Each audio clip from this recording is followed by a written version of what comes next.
وقت کا سفر۔ میں نے خواب دیکھا ہے کہ آج تمہاری بلی زخمی ہو جائے گی، عدیل نے سلیم کو بتایا۔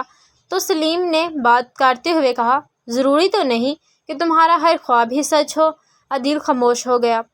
دوست اس کے خواب پر یقین نہیں کرتے تھے، وہ صرف یہ کہتے تھے کہ جو تم خواب دیکھتے ہو اتفاقاً ویسا ہو جاتا ہے۔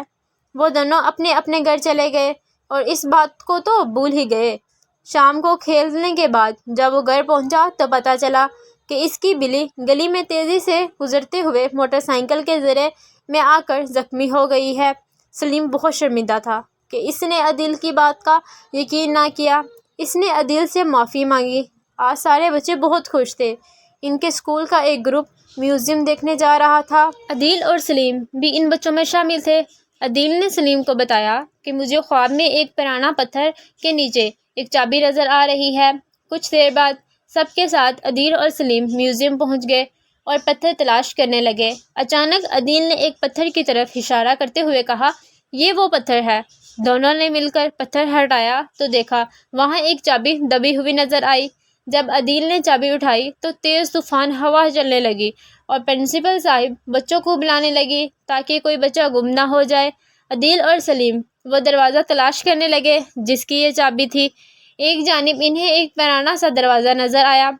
دروازے میں چابی لگاتے ہی دروازہ کھل گیا۔ وہ اندر داخل ہوئے تو دروازہ خود بخود بند ہو گیا۔